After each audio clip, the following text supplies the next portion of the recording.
السلام علیکم dear students, کیسے ہیں آپ لوگ؟ امید کرتا ہوں خیریت سے ہوں گے۔ کلاس 9 آپ کی ٹیکسٹ بک کا چیپٹر نمبر 4 ہے آج جو ہم پڑھیں گے، لیکچر نمبر 1 مونجو دڑو۔ مونجو دڑو کا نام آپ لوگوں نے ضرور سنا ہوگا، لیکن اس چیپٹر کے اندر مونجو دڑو سے ریلیٹڈ اور بھی ڈیٹیلز ہیں جو آپ کو اس چیپٹر میں بتایا جائے گا۔ اس کا ہسٹری اس کی بتائی جائے گی، ٹھیک ہے، اور کب جو ہے یہ شہر جو ہے وہ ڈسکور ہوا اور یہاں کے رہنے والے لوگ کیسے تھے، ٹھیک ہے، اور وہ کس طرح زندگی بسر کیا کرتے تھے۔ ٹھیک ہے، سٹارٹ کرتے ہیں۔ مونجو دڑو اور the Mound of Dead is one of the oldest cities in the world. It is at a distance of 27 kilometers from Larkana on the right bank of the river Indus. مونجو Daro جو ہے جسے مردوں کا ٹیلا بھی کہا جاتا ہے، ٹھیک ہے، مونجو دڑو اس کا نام ہے مگر اس کے معنی جو ہیں وہ ہے مردوں کا ٹیلا، ٹھیک ہے۔ یہ ایک دنیا کے قدیم شہروں میں سے ایک ہے، ٹھیک ہے، اور یہ شہر بسا ہوا ہے، ٹھیک ہے، لاڑکانہ سے 27 کلومیٹر کے فاصلے پر۔ لاڑکانہ صوبہ سندھ کا ایک مشہور شہر ہے، ٹھیک ہے، تو لاڑکانہ سے یہ مونجو دڑو کا جو فاصلہ ہے وہ 27 کلومیٹر ہے، اور یہ شہر دریائے سندھ کے سیدھے کنارے پر بسا ہوا ہے۔ Few people live there today. آج یہاں کچھ لوگ رہتے ہیں، مگر but 4,500 years ago it was a large busy city. Nobody knew anything about it until 1922, when some villagers found pieces of old smooth pots and old bricks at the place where now stand the uncovered city. آج یہاں کچھ لوگ رہتے ہیں آج کی تاریخ میں، مگر اس شہر کی تاریخی حقیقت جو ہے وہ یہ ہے کہ یہ 4,000 سال پہلے تقریباً یہ ایک آباد شہر ہوا کرتا تھا، ٹھیک ہے، یہ ایک بڑا شہر تھا، آباد شہر تھا، ٹھیک ہے، اور آج کے لوگوں کو اس شہر کے بارے میں، کیونکہ یہ شہر بعد میں پھر تباہ ہو گیا، برباد ہو گیا یہ شہر، اور پھر یہ شہر دنیا کے نقشے سے مٹ گیا، تو لوگوں کو، نئے لوگوں کو، بعد کے لوگوں کو اس شہر کے بارے میں کچھ نہیں پتا تھا۔ کب تک نہیں پتا تھا؟ 1922 تک کچھ نہیں پتا تھا، مگر اس کے بعد پتا چلا۔ کیسے؟ when some villagers، جب وہاں کے کچھ رہنے والے لوگوں نے وہاں پر کچھ چیزیں ان کو ملی ہیں، جیسے کچھ پرانے برتن جو ہے وہ ملے وہاں پر، اور اولڈ برکس، کچھ اینٹیں وغیرہ جو ہے وہاں ملی، جہاں آج یہ انکورڈ سٹی ہے، کیونکہ اس وقت تک وہ شہر ڈسکورڈ نہیں ہوا تھا، مگر اس کے بعد، اس مرحلے کے بعد جب لوگوں کو یہ چیزیں ملی تو اس کے بعد یہ ڈسکور ہونا شروع ہوا اور ڈسکور ہو گیا یہ شہر پورا۔ These pieces of old pots and bricks were brought to Sir John Marshall. یہ جو برتن جو تھے، یہ ٹکڑے جو تھے برتن کے یا برتن جو تھے اور جو اولڈ برکس تھیں، یہ سر جان مارشل کے پاس لائی گئیں، ٹھیک ہے۔ یہ یاد رکھیے گا، اٹ واز 1922، یہ 1922 کی بات ہے۔ اس زمانے میں ہمارا ملک آزاد نہیں ہوا تھا، برطانیہ یہاں حکومت کیا کرتا تھا، تو لہٰذا آثار قدیمہ کا جو محکمہ تھا، ڈپارٹمنٹ آف آرکیالوجی، یہ ڈپارٹمنٹ جو تھا وہ اس وقت برطانیہ کے پاس تھا، ٹھیک ہے، آرکیالوجیکل ڈپارٹمنٹ جو تھا وہ برطانیہ کے پاس تھا۔ سر جان مارشل جو تھے وہ ایک انگلش سول سرونٹ تھے، ٹھیک ہے۔ Sir John Marshall was an English civil servant whose work it was to look after historical remains like ancient buildings and other old things such as these pieces of pots and bricks. ٹھیک ہے، تو سر John marshal K پاس لوگ لے کر آئے۔ سر John martial ایک English civil servant تھے جن کا کام اس طرح کے ہسٹوریکل ریمنٹس، تاریخی جو باقیات ہیں ان کی حفاظت تھا، ان کی دیکھ بھال تھا، جیسے پرانی بلڈنگز اور اس طرح کے برتن وغیرہ، اس طرح کی چیزیں جو تھیں وہ ان کے ذمہ تھیں، ان کی حفاظت اور مزید پرانی چیزوں کو جو ہے، پرانی چیزوں کے اثرات کو ڈھونڈنے کی جو ذمہ داری تھی وہ بھی ان کے پاس موجود تھی۔ He was himself very interested in history. Sir John Marshall خود جو ہے وہ ہسٹری میں بہت زیادہ انٹرسٹڈ تھے and was anxious to find out about these remains. اور وہ خود جو ہے وہ بہت زیادہ بیتاب تھے اس چیز کے بارے میں جاننے کے لیے کہ آخر یہاں کیا موجود ہے۔ So when he looked at them carefully، لوگوں کی لائی ہوئی چیزیں جو وہاں کے ویلیجرز جو چیزیں لے کر آئے، جب سر جان مارشل نے ان چیزوں کو کیئرفلی دیکھا، he at once knew that they were a piece of very old pots. About the bricks, he said, perhaps there was once a town or a city which lies under the mounds of a clay and sand. Let's dig here. Maybe we shall uncover the remains of an old city. تو جب انہوں نے ان چیزوں کو دیکھا, ان پرانے برتنوں کو, برکس کو دیکھا کیئرفلی, تو ان کو سمجھنے میں دیر نہیں لگی کہ یہ اس زمانے کی چیزیں تو نہیں ہیں, یہ تو بہت پرانے زمانے کی چیز ہے, یہ یہاں کیسے.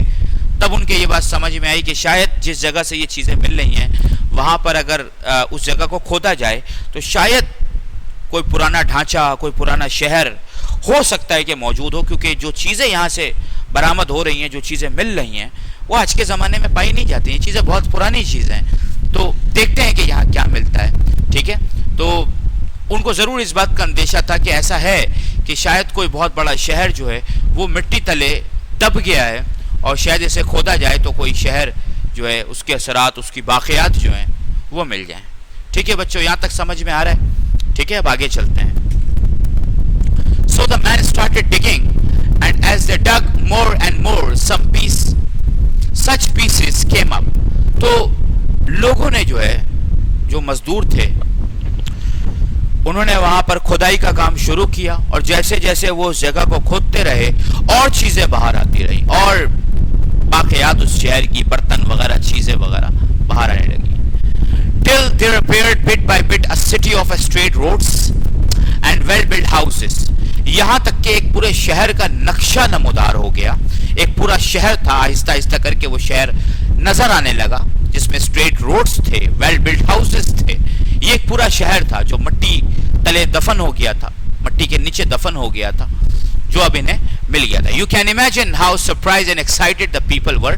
اندازہ آپ لگا سکتے ہیں, آپ تصور کر سکتے ہیں, سوچ کر کے یہ اندازہ لگا سکتے ہیں کہ وہ لوگ کتنے خوش ہوں گے جنہوں نے اسے کھوجا ہوگا, جنہوں نے اسے ڈھونڈا ہوگا. وہ کتنے خوش ہوں گے, کتنے خوش ہوئے ہوں گے, اور ساتھ ساتھ کتنے حیران ہوئے ہوں گے اپنی اس کھوج پر. When they saw all these coming up from what they had so far taken to be only mounds of clay and sand. یہ تو ایک پورا شہر تھا جسے اب تک کہ ایک مٹی کا ٹیلا جو ہے وہ تصور کیا جا رہا تھا. Each house was made of a large backed bricks and had a bathroom and a servant quarter close by. یہ گھر, یہ شہر جو تھا, یہ پوری پلاننگ کے ساتھ بنا ہوا ایک شہر تھا, جس میں گھر موجود تھے, کمرے موجود تھے, سرونٹ کوارٹرز تھے, باتھ رومز تھے موجود. ٹھیک ہے, تو یہ پری پلانڈ یہ شہر ایک بسایا گیا تھا 4,500 سال پہلے. اتنا پرانا یہ شہر تھا. Covered drain beside the street. اس شہر میں برساتی نالے بنائے گئے تھے سڑکوں کے جانب. ڈرینیج کا ایک پورا سسٹم موجود تھا, ایک پورا انفراسٹرکچر موجود تھا ڈرینیج کا, تاکہ بارش کا پانی وہاں کھڑا نہ ہو سکے. Even the streets were made of a bad bricks. یہاں تک کہ جو سڑکیں تھیں وہ بھی جو ہے وہ پکی اینٹوں سے بنائی گئی تھیں. Carts and the other forms of transport could come right to the center of the town. یہ جو بیل گاڑیوں پر, کیونکہ اس زمانے میں ٹرانسپورٹیشن کے وہ سورسز نہیں ہوں گے 4,500 سال پہلے جو آج موجود ہیں, جیسے ریلویز ہیں, روڈز ہیں, ہوائی جہاز ہیں. اس زمانے میں تو یہ چیزیں امپاسبل ہیں کہ ہوں. ٹھیک ہے, بالکل نہیں ہوں گی یہ چیزیں اس زمانے میں. تو اس زمانے میں زیادہ تر سواریاں جو ہیں وہ جانوروں پہ کی جاتی تھی, مویشیوں پہ کی جاتی تھی, جیسے گھوڑے پہ, اونٹ پر, بیل گاڑیوں پر. ٹھیک ہے, اور دوسرے ٹرانسپورٹ کے سورس اسی طریقے سے استعمال کیے جاتے ہوں گے. تو یہی یہاں بتایا گیا ہے کہ carts and other forms of transport, یہاں پر بیل گاڑیاں اور دوسرے ٹرانسپورٹ جو ہیں وہ شہر کے بیچوں بیچ آ سکتے تھے ان سڑکوں کے ذریعے. سڑکوں کا ایک پورا جال تھا, ایک پورا انفراسٹرکچر بنایا گیا تھا. You can still see the great hall where grain was stored. وہاں ایک انہیں جو ہے وہ ایک بڑا سا گودام ٹائپ کی جگہ, بڑا سا ایک ہال, بڑا سا ایک کمرہ ملا, جہاں یقیناً یہ لوگ جو ہیں وہ اناج کا ذخیرہ کیا کرتے تھے, اناج کو سٹور کیا کرتے تھے. There is a wide road in the middle of which was a shopping center with the shops on both sides. ٹھیک ہے, ایک بہت ہی کشادہ روڈ شہر کے بیچوں بیچ, جس کے دونوں جانب دکانیں موجود ہیں, اور یہ شاپنگ سینٹر رہا ہوگا اس شہر کا. یعنی موئنجودڑو جو شہر ہے اس میں شاپنگ سینٹر موجود تھا, دکانیں موجود تھیں, سڑکیں پکی موجود تھیں, ڈرینیج کا ایک پورا سسٹم تھا, ایک پورا انفراسٹرکچر تھا, گھر بنے ہوئے تھے, گودام تھا, ٹرانسپورٹ کا ایک اچھا نظام تھا. This road continue on to the houses of the workmen. اور یہ جو ہے وہ بڑے روڈز جو تھے وہ آگے جا کر پھر تقسیم ہوتے تھے چھوٹی سڑکوں میں، چھوٹی سڑکوں سے پھر یہ گلیوں میں اور پھر گھروں تک یہ روڈز جاتے تھے. یعنی ایک پورا انفراسٹرکچر جو ہے وہ اس طریقے سے بچھایا گیا تھا، روڈز کا ایک پورا جال بچھایا گیا تھا جس سے پورا شہر، ایک ایک گلی جو ہے وہ شہر کی کنیکٹ ہو جاتی تھی تاکہ ٹرانسپورٹیشن کے لیے آسانی پیدا ہو. 4,500 سال پہلے اس زمانے کے لوگ اتنے عقل مند تھے اور اتنی پلاننگ کے ساتھ انہوں نے اس شہر کو بسایا ہے. یہ واقعی ایک حیرانی کی وجہ ہے، حیرانی کا باعث ہے آج کل کے لوگوں کے لیے کہ 4,500 سال پہلے ایک سویلائزیشن ہے اور اس نے اتنی زبردست طریقے سے اپنے شہر کو بسایا.